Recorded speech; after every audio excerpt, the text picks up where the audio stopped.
How is that not a valuable piece of information that does, you have to admit, I think, if you're being honest, at least change the way you look at the conflict a little bit?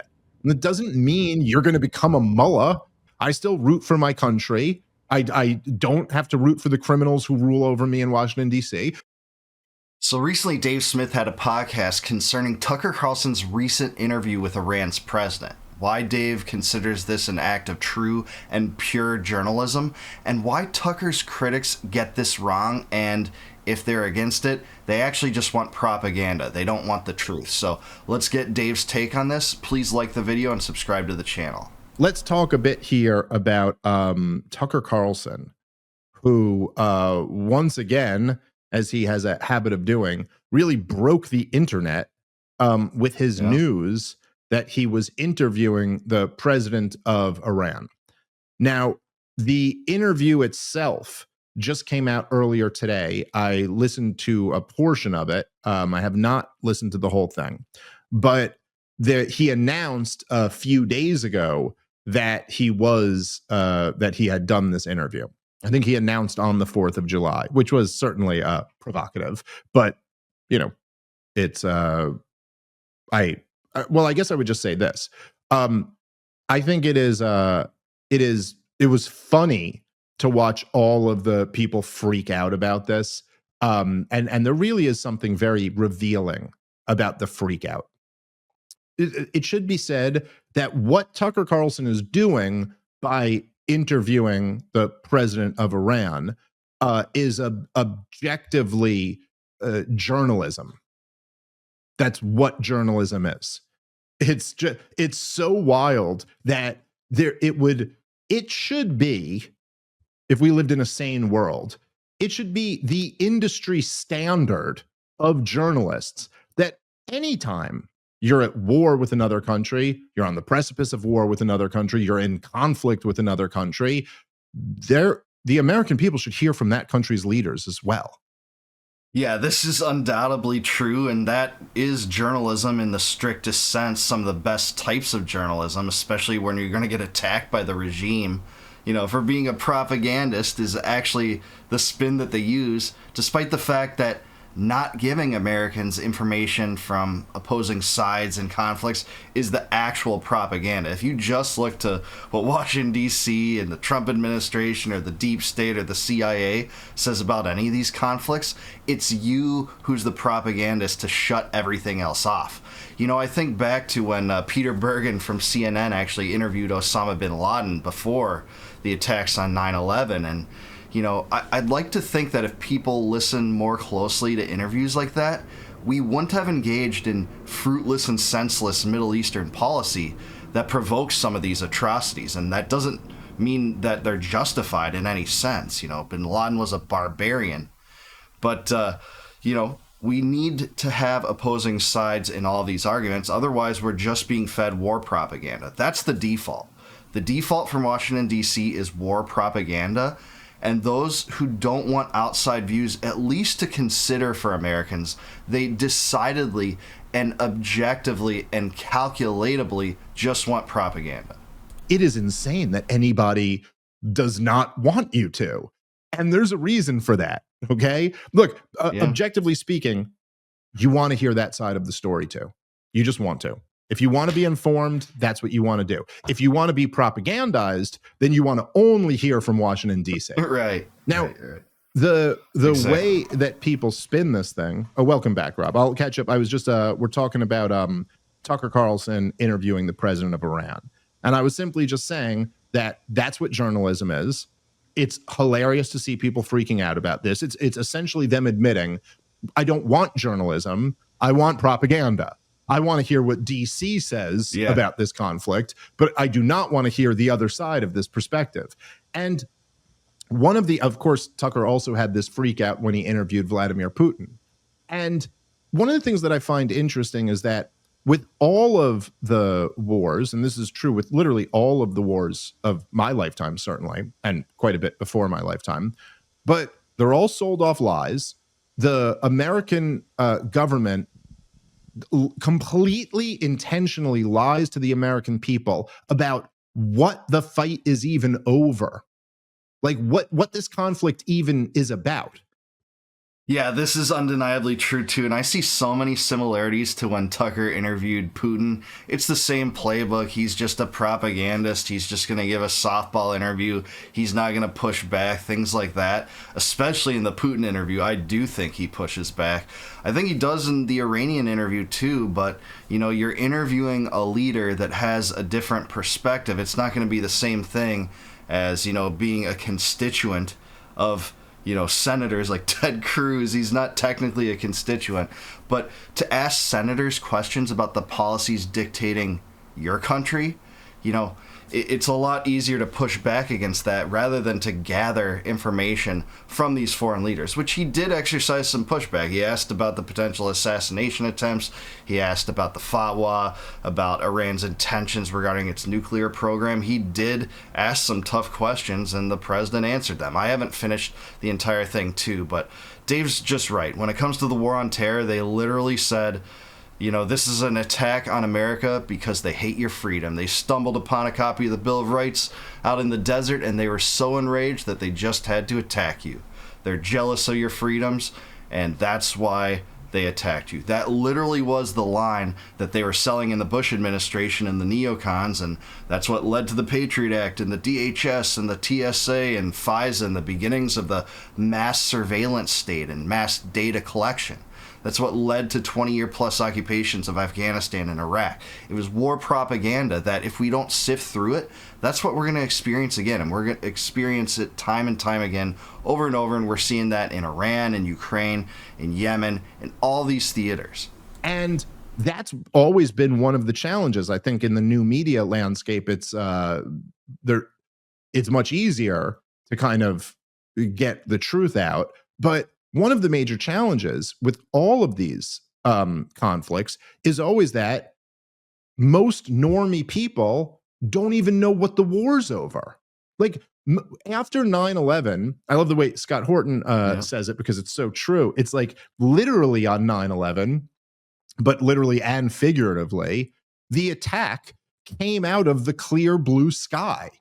Like that is the perspective of Americans. There's just out of nowhere, these fucking jihadists attack us. And if anybody, I am old enough to remember 9/11 quite vividly. I was a young adult at the time. And the question that all of us asked, and this wasn't like some propaganda thing, this was like the real impulse that all Americans asked, like on September 11th, on September 12th and 13th. And it became almost like just like a cliche to say it. But the thing that we all very sincerely asked was, why do they hate us? Yeah, absolutely true. And this even was after the bombing of the U.S. embassies in Kenya and Tanzania, the attack on the USS Cole, and the first World Trade Center attack in 1993. So there was a history behind al-Qaeda sponsored attacks on the U.S., but Americans still asked, why did they attack us? This was obviously a much more significant attack on 9/11, but there are clear reasons for it, and it was U.S. foreign policy in the Middle East that had dangerous ramifications. And even the CIA acknowledged the potential for those kind of ramifications to exist with a foreign policy of the type that the U.S. was executing. The CIA came up with the term blowback. A lot of people associate that with Ron Paul because he brought it up famously in a debate during the 2008 presidential campaign cycle. But it was the CIA that warned that blowback would happen if you engage in foreign policy to the degree that the U.S. is exercising. That was our question. We didn't even know there was a beef. Now, I was a young adult. I was only 18 at the time, something like that, 17, 18. But there were adults who asked that same question. Why? Wait, what the hell? Why do they hate us? And then there was the government to come in and say, they hate us for our freedom. They hate us for our freedom. And that, if that's the information you're going off of, well, then you're going to draw a really different conclusion than if you had ever, say, read Osama bin Laden's declaration of war against America in 1996 or in 1998. If you had ever seen any of his interviews throughout the 90s, if you had read his letter to America, I believe that one was later. I think it was 2002. Double check me on that. It was But if you 2002. had read any of those, you'd get a much different perspective. You wouldn't walk away from that and go, um, he hates us for our freedom. You'd be like, okay, he's a jihadist and he believes in Sharia law, but there's some very specific grievances that he has here. Yeah, and none of them are for our freedom. None of them are. Take a look at any of those source materials, the primary sources, the letter to America, the Declaration of War in 1996, etc. None of them are, we hate you for your freedom. They really aren't. Now, obviously, when a year or two ago, there was this big controversy where people were sharing Osama bin Laden's letter to America on TikTok. Now, by the way, I wish they had shared the declarations of war from 96 and 98. I just find those to be a little bit more revealing and interesting. But the letter to America had some interesting stuff in it. Now, there were leftists on TikTok who, they're guilty of I guess splitting is what you would call. I think that's the psychological term for it, which is associated with like some very severe disorders, but it's also something that people do in general, particularly young people have a tendency to do this. Good guys and bad guys is how my 3.5-year-old thinks of the world. You know what I mean? Like that's just, you're one of the two. But That's actually how the neocons depict the world, too. There are heroes on one side and Hitler on the other side. And every new boogeyman is Hitler that the CIA wants to get involved in a regime change operation against, a prolonged war, etc. That is actually how the neocons guide foreign policy, is the black and white world, the good versus evil as well, just like small children, like Dave's talking about, ironically. Adults are very guilty of doing this too. It's one of the things that a good therapist would try to work on with you. Like if you come into a therapist's office and you're like, my mother's a saint, my father's the devil, they'd probably be like, okay. There's probably a little bit more nuance to it than that. Anyway, a lot of these young leftists, the takeaway for them was like, Osama bin Laden was right. He was right about all of it. And you're like, yeah, okay, that's not the correct takeaway. Yeah. But generally speaking, I don't think that's most people's takeaway. I don't think that if you were to read his declarations of war or the letter to America, you would go, I don't think, Rob, you would go, well, you know what? I'm a jihadi Islamist now because I just am so compelled by his arguments about Sharia law or something like that. All right? Yeah, absolutely right. The takeaway is that there are clear reasons here that have inspired the hatred toward America. Not that, he's justified because this is the incredible arguments he's making and now I'm becoming a violent jihadist, like Dave said. I think he's right. If you read that letter, the takeaway isn't that he's right, that people should be killed on this basis. It's that American foreign policy has inspired disdain throughout the world, especially throughout the Muslim world, especially over the last few decades. I don't think you'd go like, I'm going to join up with Al Qaeda now and, start fighting against American forces in Iraq or whatever. But I think the point is that when you hear from the other side, it gives you a chance to better inform yourself about what the beef is. And if you go, okay, he's an Islamist who believes in Sharia law. Okay, there's nothing we could do about that. I'm not going to agree with him on that, and I'm not going to allow that to be imposed on me or my family or my country. But when you go, there's this huge, huge beef. His number one criticism of us is that we have military bases on Muslim Holy Land in Saudi Arabia. You would go, okay. Like, do we need those bases there? What's the reason for that again? Yeah, that's exactly the line of questioning that would be drummed up from reading that part of it, and that is his primary beef. I do agree with Dave on that. He makes that the focal point of almost all of his grievances against America if you study what bin Laden has said about the U.S.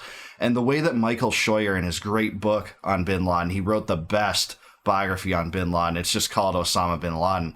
He talks about how this made tears roll down bin Laden's cheeks. So this was not just like some arbitrary thing he got mad about. Again, I have no concern for the personal wherewithal of his emotional state at the time, but this was a serious concern to the Muslim world. The militarization of the Arabian Peninsula, which they considered Holy Land, which fundamentalist Islamists considered Holy Land. And you might not care about what fundamentalist Islamists think. I don't care about what they think, to the extent that they're minding their own business and staying out of my corner of the world. But when the U.S. gets militarized in that area, sets up bases, uses it as a staging ground to invade Iraq, which they did in 1991, then that inspires this hatred toward America. That's exactly what happened. And Dave's totally right here. Is that really worth this fight? You know what I mean? Like, is that, and so you get this, a fuller picture. I saw someone, a prominent account on Twitter, who said, I posted something about how what Tucker Carlson's doing here is journalism. And if you don't like that, then you don't like journalism and you like propaganda. Sorry. Right. And it was interesting, the responses. One person said to me, they go, "Oh, do I really need to hear the other side of the argument of death to America?" And it's like, yeah, right. Yeah, you do. You should. That's the whole point, dummy. Like, what do you want to do? You just want to bury your head in the sand and go, "They chanted death to America. That's it. All I need to know." You're not even kind of interested in, like, why? Why do they chant that? What do they mean? What is the context of that in the Persian language? Like, what does that mean? Like, these are interesting questions, and it's fascinating to see people advertise, broadcast that they would rather just shut their mind off. They don't want to know. They don't want to know the other perspective. Like, what are you so insecure about, dude? Like, I don't know. I'm a Jewish libertarian from New York City. I'm not too worried that the mullahs are going to convince me. Yeah, that's right. And even this mentality toward interviews such as this, after being duped so many times by war propaganda, in regard to Israel's wars, the recent one in Iran, the proxy war in Ukraine, over 3 years and $200 billion later, hundreds of thousands of lives lost over a fruitless affair where not much territory has even changed, over Libya and Syria and all the propaganda in Syria that had the U.S. supporting Al-Qaeda in Syria because it was rebel groups like al-Nusra, which now controls the government. Jelani controls the government there. Were part of Al-Qaeda. They actually fought U.S. soldiers in Iraq. Trump said, he has a strong past. All the propaganda involved in that, siding with Al-Qaeda against Assad's regime, the propaganda against Libya and Iraq, after all these schemes, people still buy into this, that we can't hear from the other side, that we can't hear about other perspectives that would dissuade us from war and getting into these prolonged conflicts that never pay off in the end. Which one of these countries is better off since we've intervened? And how is America better off since we've intervened in those countries? Not in my lifetime whatsoever. You know what I mean? Like, I don't think I'm going to be like, "Oh, that's it. I really, after listening to this interview, I am a radical Shiite Muslim now." Like, yeah, that's not going to happen. So, like, what are you so afraid of about maybe learning why people chant death to America in Iran? Maybe hearing what they mean by that, or what is it that drives that? Like, why are we? It's so interesting how the people will just be like, almost everybody, just about everybody that I'm talking about in these conversations, they all know that Bill Clinton and George W. Bush and, Barack Obama and Joe Biden, they all know that they're all a bunch of fucking lying criminals. I mean, Bill Clinton's a rapist, for God's sakes. Like, what are we even talking about here? But yet you can't conceive of the possibility that maybe they had a reckless foreign policy that made some enemies. No, they couldn't. That can't be true. Our government is far too respectable and admirable for that to be the case. No, yeah, Dave's right, obviously. Like, what are we even talking about? Anyway, it's just, I find it fascinating, and I think that it would do a lot of good for Americans to understand more about the Iranian perspective on this. Now, that's not to say you would side with Iran any more than you would side with Al-Qaeda, but it does, it would be good for you to understand the policies that created this hatred and to evaluate whether those policies are in our interest or are just. That's exactly it. This would arm Americans with information to assess what their government's doing regarding foreign policy, to make the decision whether it's worth it or not, to weigh the consequences, like Dave's saying. It's not meaning that you decide with them or the U.S. government. You don't even have to side with any government. I don't. Why would you side with a criminal enterprise that has monopoly on force over the territory in which they rule? You shouldn't. You should come to a conclusion on your own based upon all the information that's given to you. Use your senses, use deductive reasoning to learn about these things and apply them in ways that we can avoid death and mass catastrophe like we saw on 9/11, like we see in all these fruitless Middle East wars, like we see in Ukraine. So yeah, this is exactly the process we should go through at any point. For that matter. It's not even that that guy could have been lying. It's more like, look, it's a guarantee that he is lying. He's the president of a country. And like, I don't know how, like, you know, it's like the old, the best libertarian line in the history of any movie was in The Godfather, when which is still one of my favorite lines in movie history ever, when Michael Corleone decides, after first saying he's not going to, he decides he's going to take over the family business and become the Godfather. And he sees, you know, Kay, his wife, is upset with this decision, and she says, you know, she's like, your father's a horrible man. He leads this crime family. He does all these horrible things. And Michael Corleone goes, my father's a powerful man, like a president or a senator. And then Kay goes, she goes, do you know how naive you sound right now? Presidents and senators don't have people killed. And he goes, now who's being naive, Kay? And it's just a great line. It's like perfectly sums up the whole thing right there. Yeah, it does. That's a great movie, by the way. And just to be nitpicky, I don't think Kay was actually his wife at this point. I think they were just dating. But yeah, that really says it all when it comes to how people perceive politics. The blue-pilled perspective is that, you know, senators and presidents are above the killing, right? But the red-pilled perspective is, well, no, they're actually the orchestrators of killing, and on the most massive levels, imaginary. That's the truth. And that's what that quote calls out. Obviously, it is a given that our government is lying to us. Obviously, it's a given that other governments are lying to their people and other governments are lying to us. The thing is that when you do interviews like this, what Tucker is counting on is that his audience has an IQ over 90. It's also what the entire system of democracy is counting on. The idea that you're going to be able to go, yeah, obviously, this is not a truth teller. This is a representative of a foreign hostile government. But the point is that if you have a little bit of sense about you, you could look at something like that and still ascertain information and still go like, oh, okay. But nonetheless, this is what this leader is saying about the okay, here's what our leader is saying about the conflict. Here's what this leader is saying about the conflict. How is that not a valuable piece of information that does, you have to admit, I think, if you're being honest, at least change the way you look at the conflict a little bit? It should, and making informed decisions, especially electorally, should be predicated upon the best available knowledge from the most available parties. And I'm not much for democracy, but if you're going to cast your vote, what makes you think you can cast it in an efficient way, in a correct way, in a proper way, in a moral way, if you aren't equipped with alternative perspectives than the government in power, than the party in power? Because remember, this came up a lot from the right when Biden was in office. You know, they're not allowing the other side to be heard on stuff like COVID and things like that, even though a lot of the right was complicit on that. That's what we heard time and time again. But now, when there's a chance to propagandize Americans into war, you want to shut out that perspective. That is the perspective of the neocons, that this isn't even worthy of evaluation.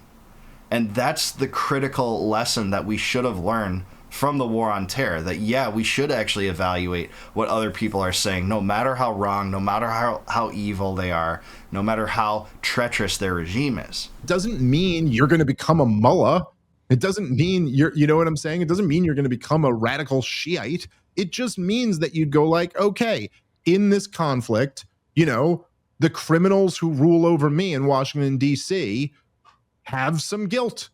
They have some blame in this conflict. I still root for my country. I don't have to root for the criminals who rule over me in Washington, D.C. And I don't have to root for the criminals who rule over the Iranian people in Tehran. It's like, but it's good information to know that this is a big part of the beef. This is a big part of the reason why there's so much anti-American hatred over there. Yeah, I agree with Dave, and it's better for Americans if there isn't as much anti-American hatred abroad. I mean, Americans complain about that, but some of them do nothing to, denounce the types of foreign policy and interventionism that has unfolded over the last few decades.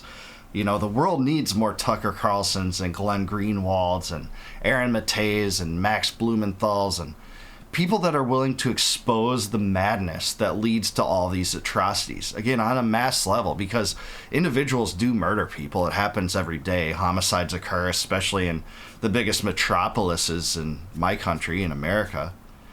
But the people that get away with mass murder are often in positions of power in governments, and that includes our own. The U.S. is a mass murder machine that has caused several million deaths in my lifetime. In just the terror wars, I think that's claimed about 5 million people. From Afghanistan to Iraq to Yemen, there's the starvation campaign in Yemen gets like no buzz, but the U.S. is complicit in that, orchestrating a blockade of over a decade, and that's killed over 500,000 people. The Iran-Iraq war, which the U.S. supported Iraq at the beginning of that killed, maybe 500,000 to a million total people. All this stuff is disastrous, and it never pays off, and I'm so glad to have people like Tucker Carlson and the other true journalists in the world that bring these perspectives to Americans so we can exercise our own judgments free from the prison that is Washington, D.C. war propaganda. I have a good friend named Daniel McAdams. He runs the Ron Paul Institute. And one of the things he said that always sticks with me is that war propaganda greases the wheels of the war machine. And it's not enough to just be anti-war. That's great. I love you if you're anti-war. You do an immense service by being anti-war.